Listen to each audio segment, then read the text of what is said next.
Sometimes you're just speechless, and it's better to just let the story speak for itself. Ladies and gentlemen, please welcome Suzanne Herbst.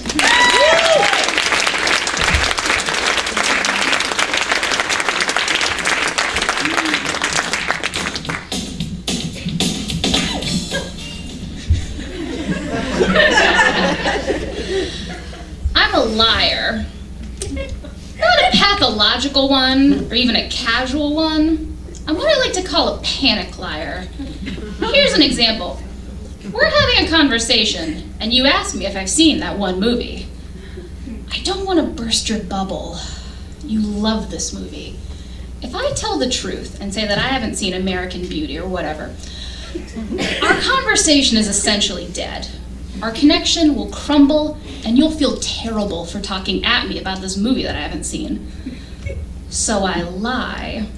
Yeah. Oh yeah! I saw that forever ago! You see what I did there?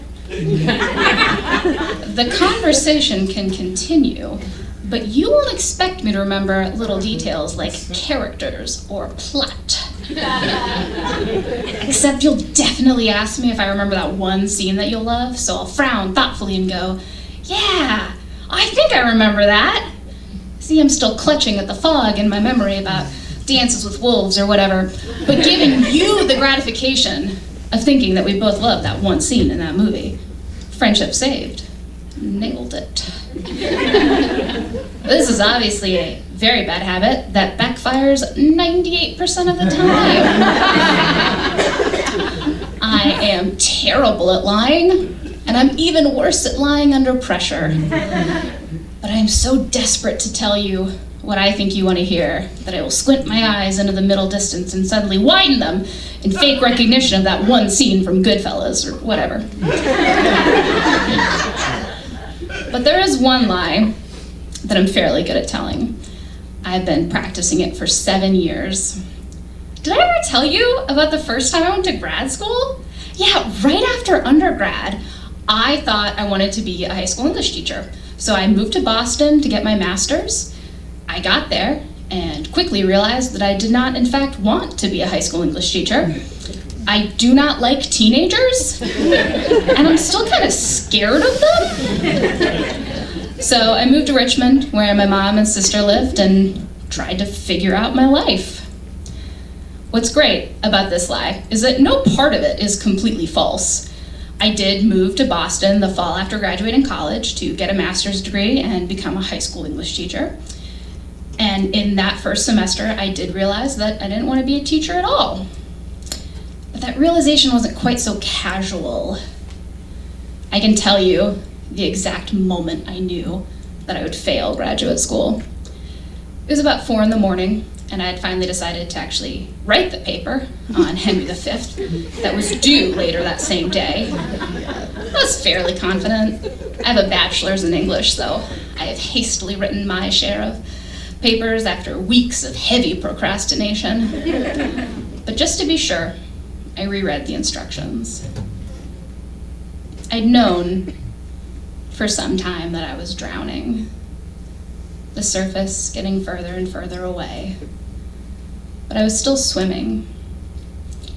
I felt the weights being added onto my limbs, pulling at me, souvenirs from years of trying to stick to the plan that I'd made for myself.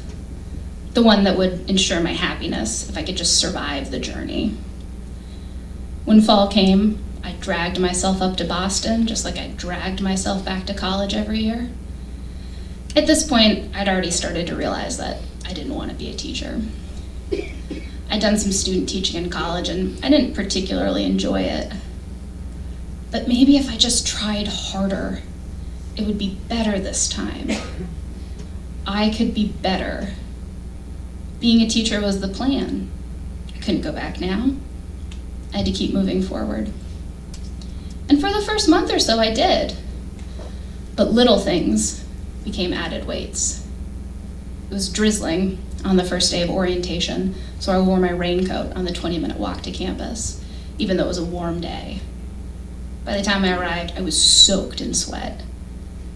I looked around at my fellow students, All the women were so well put together. They looked like teachers. They looked like they knew what they were doing and like they belonged. I knew that I didn't. I was assigned to spend 1 day a week with a teacher at a local public school. My advisor would watch me do practice lessons and give me notes. After the first one, he told me that I had to be aware of my body language and use it to project power. So in addition to lesson planning and classroom management, I had to think about my body language. I felt the weights settle around my neck, and I found that I wasn't swimming anymore. This brings us back to the Henry V paper. I knew how to write a good English paper, but as I reread the instructions, I realized that I didn't know how to write this. I was paralyzed. I knew that I couldn't do it, and I knew that meant I was finished. So I did what I had spent that entire semester, that entire year fighting off. I got into bed, and I didn't get back up. Not for a long time. I spent about 6 months in bed, too tired to do anything but let the weights pull me into the depths of the ocean, the part where no light can get to, where you open your eyes to look out at the world, and all you see is nothing. Except for when I was eating Cheetos. For that, I sat at my desk, because I am a lady.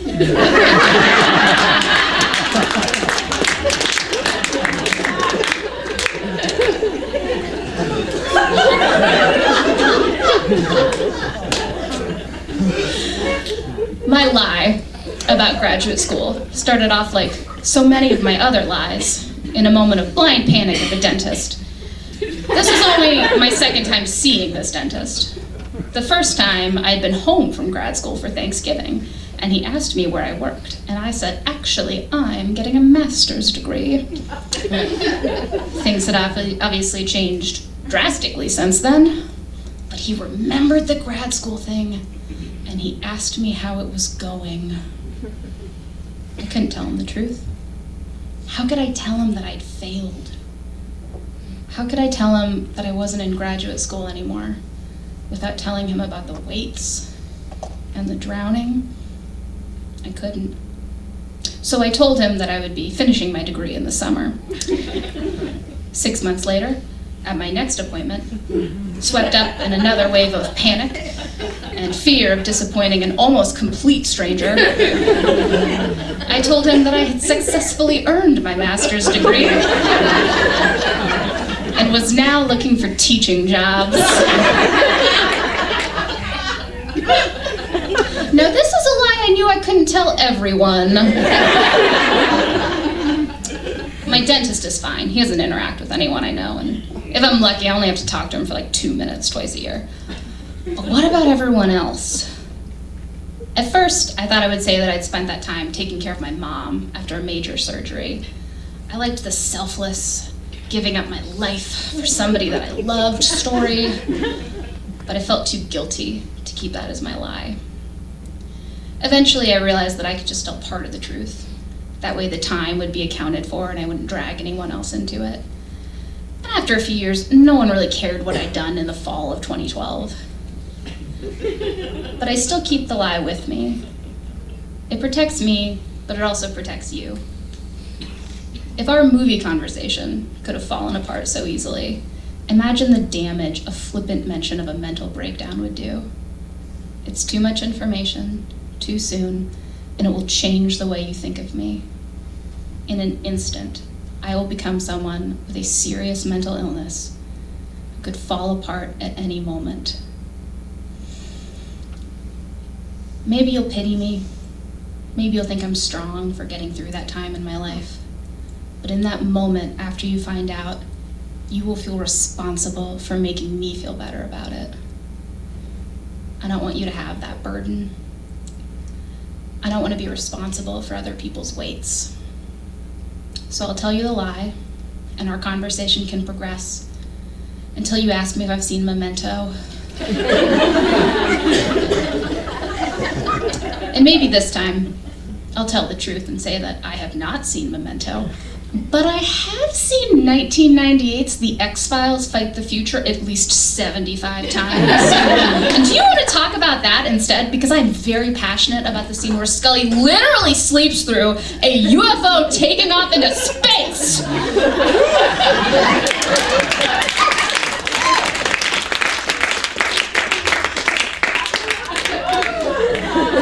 It's fine, we're all fine. But more likely, I'll squint my eyes into the middle distance and say, yeah, I think I remember seeing that. Thank you.